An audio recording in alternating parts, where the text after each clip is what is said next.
Welcome to Sinister Heroes. I'm your host, Danny Iniquitous. Thank you for tuning in. Today we're going to take a little bit of a break from the Warlock and start talking about a cool subclass that came out pretty recently in Van Richten's Guide to Ravenloft. We're going to talk about the College of Spirits Bard. This is very cool, very dark and creepy. It's a lot of fun. I happen to really be all about this Bard class, so let's jump right into some of the cool features it has. So this is a very different Bard. This really steps you away from the kind of Bard that you see playing music and using a musical instrument to cast spells, and this really gives you the opportunity to not be that, but be the Bard's darker evil friend. Even more dark than the College of Whispers. The College of Whispers was very cunning and deceitful and all about infiltrating and changing minds and perspectives and causing people to be forced into doing their bidding. The College of Spirits is just dark. It has this very eerie feel about it because you're not using magic in a way that's musical to persuade or inspire. You're really using spiritual forces to kind of warp the things around you. You're really being very influential in a dark, evil kind of way. The fact that you cast spells through the very spell focus that they give you in this class gives you the opportunity to be like a dark seer and more someone's creepy, maybe uses illusions a lot.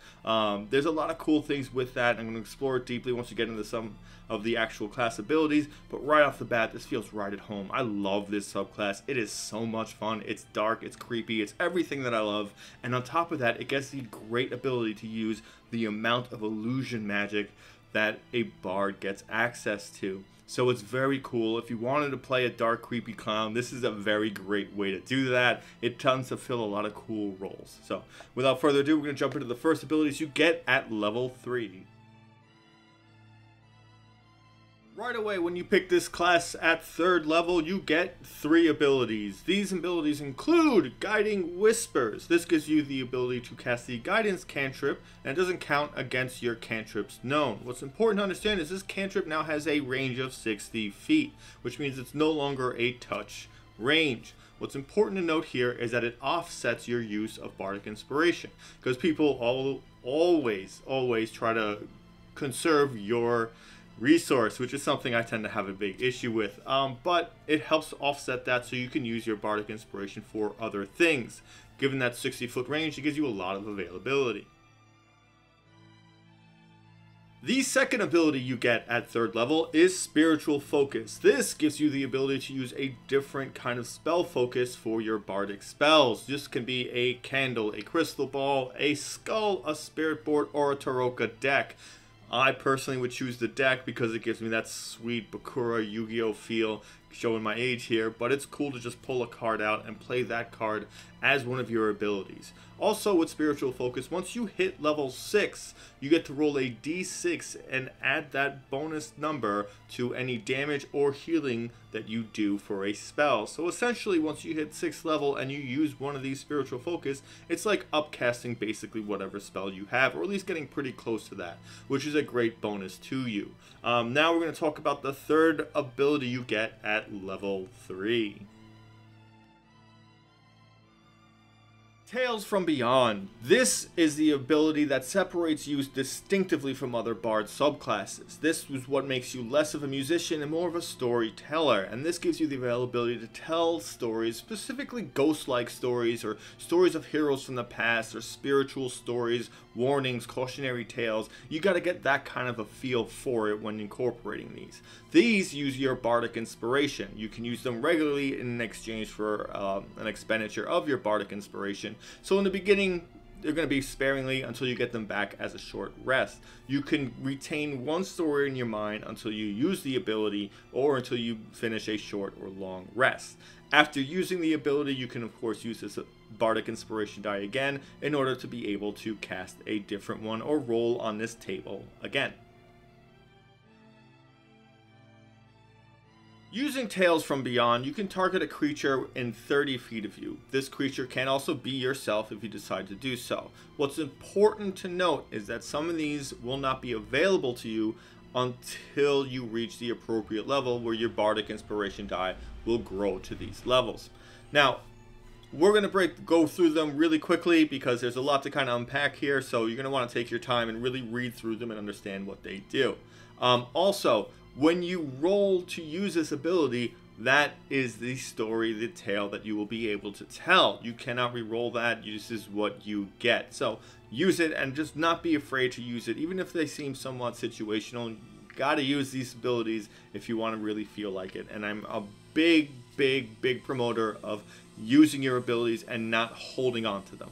So right off the bat, number 1, if you roll a 1 on a Bardic Inspiration die using Tales from the Beyond, you get Tale of the Clever Animal. For the next 10 minutes, whenever the target makes an Intelligence, Wisdom, or Charisma check, the target can roll an extra die immediately after rolling the d20 and add the extra die's number to the check. The extra die is the same type of die as your Bardic Inspiration die. So this is a great way to boost up an ability. Say you really need to persuade someone or deceive someone or break or, you know, make an insight check or understand or make a perception check to see something. Very good in those kinds of scenarios, and it lasts for 10 minutes. So feel free to use it in advance if you feel like something like that might be coming on.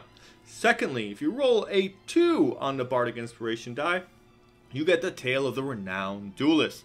You make a melee spell attack against the target. On a hit, the target takes force damage equal to 2 rolls of your Bardic Inspiration die plus your Charisma modifier. This is one of those things that grows with you as you get stronger in this class. So when your Bardic Inspiration die hits D12, you can drop 2d12 plus 5 and really do some force damage, which is very rarely resisted. It's a nice bonus. If you're caught in a corner, use it. If you know someone is stuck in that situation and somebody's really wounded, let them cast it. Let them use it. You know, it'll give you they'll use your bonuses for it, so they'll have that plus 5 because you want to use this stuff anyway, so your charisma is going to go through the roof. It's a great way to use an extra ability. It's fun. Why not throw in some extra damage? If you roll a 3 on the Bardic Inspiration die, you get the Tale of Beloved Friends. Target another creature of your choice that you can see within 5 feet.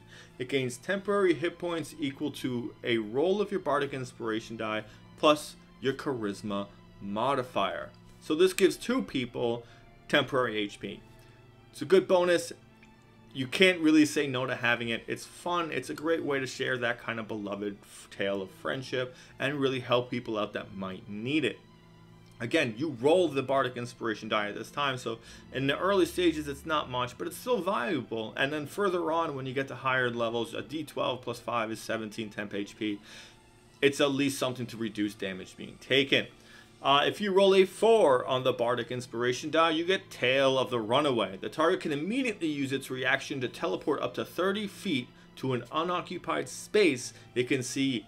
When the target teleports, it can choose a number of creatures it can see within 30 feet of it, up to your Charisma modifier, to immediately use the same reaction.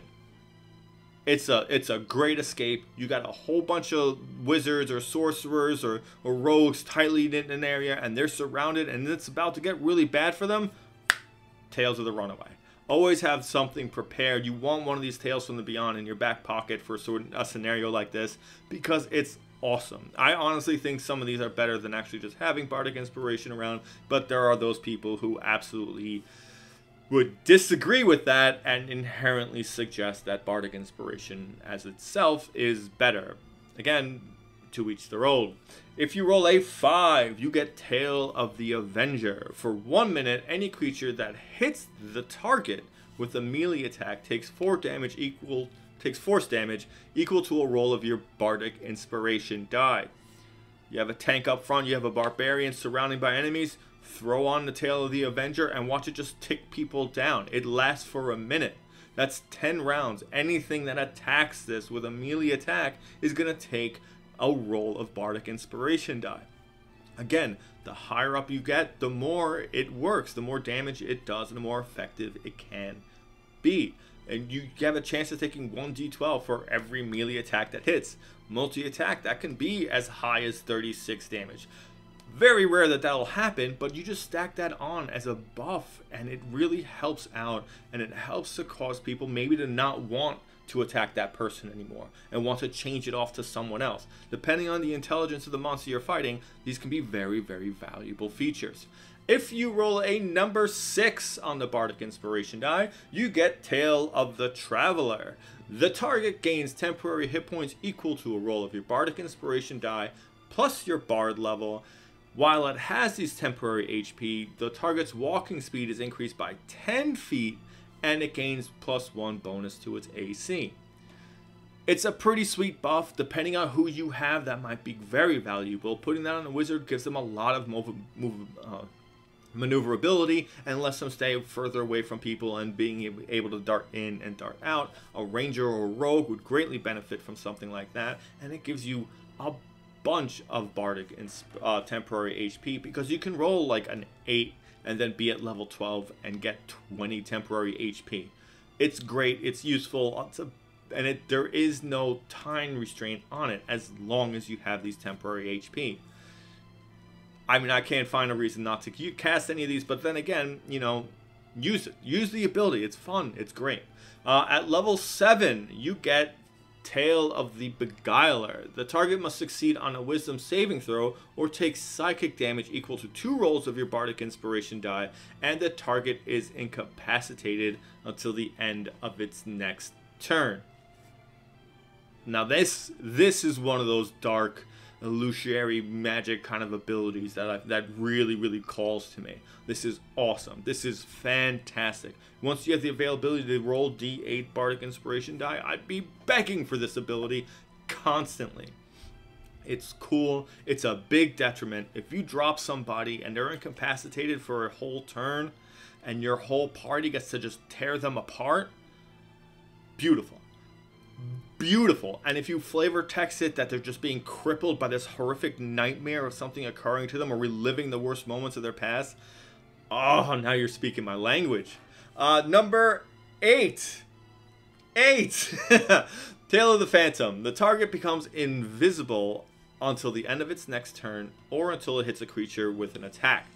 If it hits a creature with an attack during this invisibility, the creature it hits takes necrotic damage equal to a roll of your Bardic Inspiration die and is frightened of the target until the end of the frightened creature's next turn. Love the fear condition. Love putting it on absolutely everything. Anything that gives me the chance to do it, I love it. I love that feel. It's great. If you have a Conquest Paladin, ooh, just restrict their movement and make them take additional damage just from being in that aura. If you have anything around you, or maybe that attack, because it doesn't have to be melee, it can be at any attack. It can be a spell, because spells are still attacks. It can be a ranged attack. And now this monster, this creature, cannot move forward because it's terrified of the person that attacked it, and it has the frightened condition. It's awesome. It has disadvantage. There's a lot of great things that come with it. And it's great. These things have a lot of ability and you can use them regularly and often, which is fun, you know? You're starting to see now that you really get this availability to play it out. Like you can just pull up, again, I think the Tarokka deck is really the best spiritual focus for this because you can just pull it out of the deck cards, look at it, and just totally Yu-Gi-Oh! Play it. And it's fun, it's thematic, it feels good. If you roll a 9, you get the Tale of the Brute. Each creature of the target's choice it can see within 30 feet of it must make a strength saving throw. On a failed save, the creature takes thunder damage equal to 3 rolls of your Bardic Inspiration die and is knocked prone. A creature that succeeds on a saving throw takes half as much damage and isn't knocked prone. Awesome. Just flat out awesome. If you get the availability to use this, great. Use it. Just knocking everyone down is incredible. Reduce their move speed by half by causing them to have to get up. If they're far away from you, you get this right off the bat and they got to charge towards you. That gives you a good buffering area where you can just lay waste to a lot of things, put traps down, throw this down. Maybe your druid throws up spike trap and everybody back up and then just start range bombing them afterwards. There's a lot of cool things that you can do in conjunction with other people. One of the things that I very rarely do, and is a great thing, is once you prepare this Tale from Beyond, or any Tale from Beyond, discuss it with some of your party members. Let them know what you can do. Tell them that you've just recalled this great story of this and play it out. Specifically, you want to talk to your tactical players, your min-maxers, because once they hear these things, they're going to start foaming at the mouth for Tale of the Brood or for things like that that can give them a great advantage to do things that will blow the enemy out of the water. Very cool, very great way to stay social and incorporate telling stories to your party. It's a very, it ties in so well. It gives me like chills to think about it. All right, if you roll a 10, you get Tail of the Dragon. The target spews fire from its mouth in a 30-foot cone. Each creature in that area must make a dexterity saving throw, taking fire damage equal to 4 rolls of your Bardic Inspiration die on a failed save, or half as much damage on a successful one.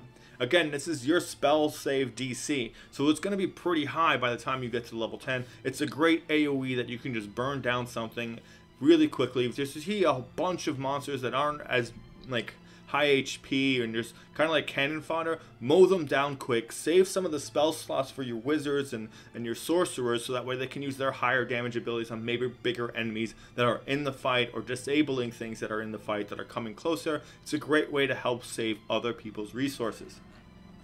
And you get to spit fire. Like it's awesome.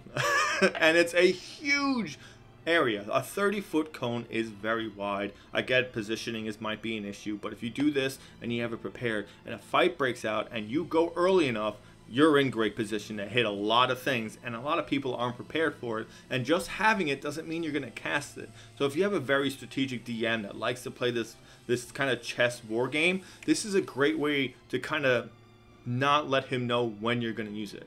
Just hold on to it, because he's not going to reposition everything at the start of the fight, and he doesn't know when you're going to use the ability. He just knows you have it. So again, it depends on who you're playing with, things like that, but this is a great AoE that really costs you 1 Bardic Inspiration die, and you get them back at short rest at this point. So really feel free to use them. If you roll an 11, you get Tail of the Angel. The target regains hit points equal to 2 rolls of your Bardic Inspiration die plus your Charisma modifier, and you end 1 condition from the following list affecting the target: blinded, deafened, paralyzed, petrified, or poisoned. Petrified is the big one, but that's a great way to heal a lot. It's a bonus healing. It's removing effects. Either one of those could be good enough on their own. Again, it's more of a support healer kind of a thing, so not really my thing, but very beneficial to the party to have an availability to heal without using spell slots or other resources. Having that, even as a chance, can make a difference, and it can save someone's life in the game at the best kind of a moment. So don't, if you're like me and healing isn't your thing, don't knock them, because sometimes you have to be that guy. And if you roll a 12, you get Tale of the Mind Bender. You invoke incomprehensible fable from an otherworldly being. This is like if Cthulhu took over your mind and just started spewing word vomit everywhere. The target must succeed on an intelligence saving throw or take psychic damage equal to 3 rolls of your Bardic Inspiration die and be stunned until the end of its next turn. I mean, that's beautiful. That's speaking in tongues. That's on some other spirit taking control of you for a moment and just trying to speak and tell something, and it just, nobody knows what it is, but the person hearing it, just their mind just melts, and it takes so much effort for them just to replace the fragments of it in order to be able to regain control of themselves.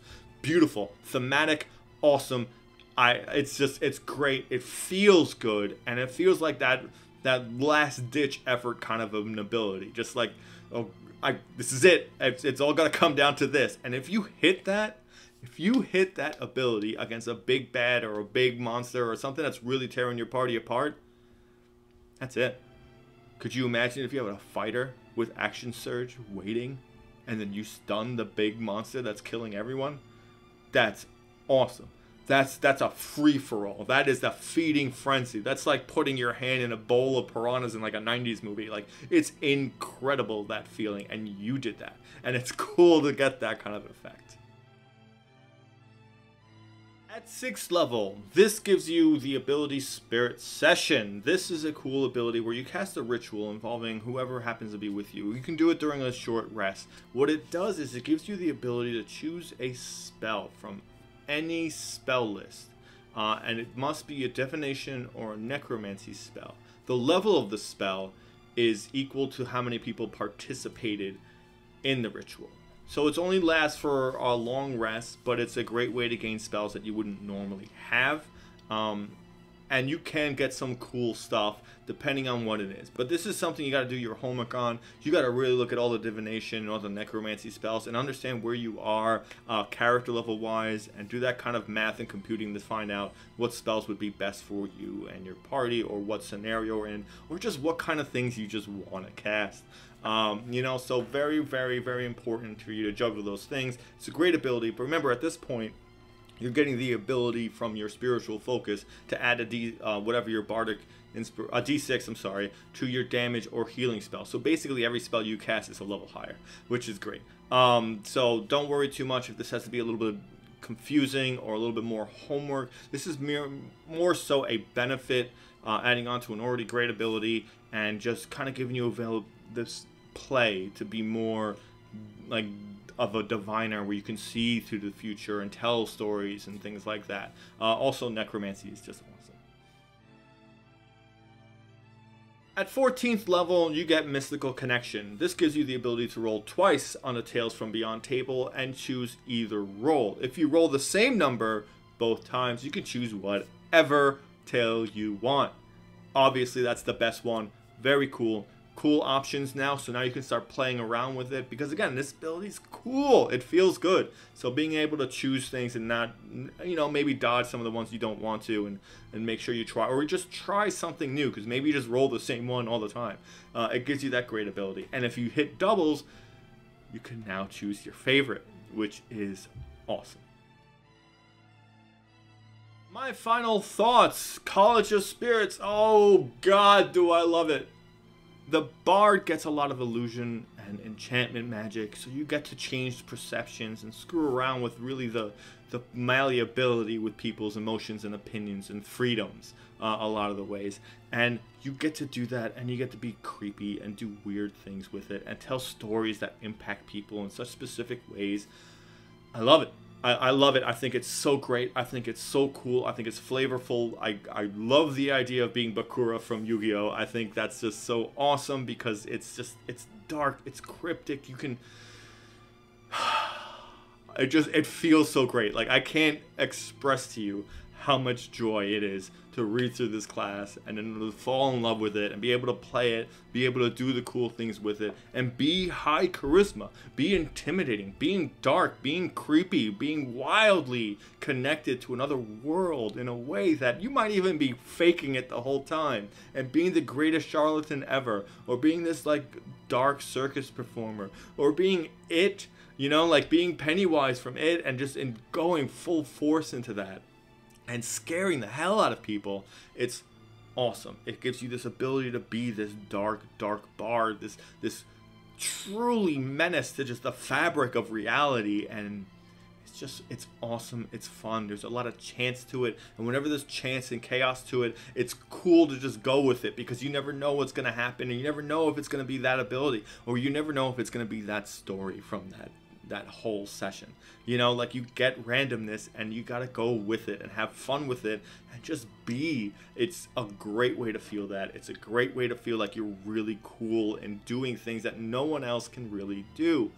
It makes Bardic Inspiration a much cooler ability, and it turns what's basically seen as mostly a support class into something that's just weird and different, and just, it depends on who you are that day, and I love that, and I love that feeling of breaking, and because it feels so separated from the traditional bard, from like the Bard of Eloquence or Glamour or lore or valor. It's so far from it. It feels like that offshoot, that just dark alley that you're not supposed to go down, and I love it. I love it. I love it. I can't say enough of how great of a class I think this is. So thank you. If you've made it this far, and I bet it's really far, please like, share, and subscribe, and Thank you for giving a spooky kid a chance.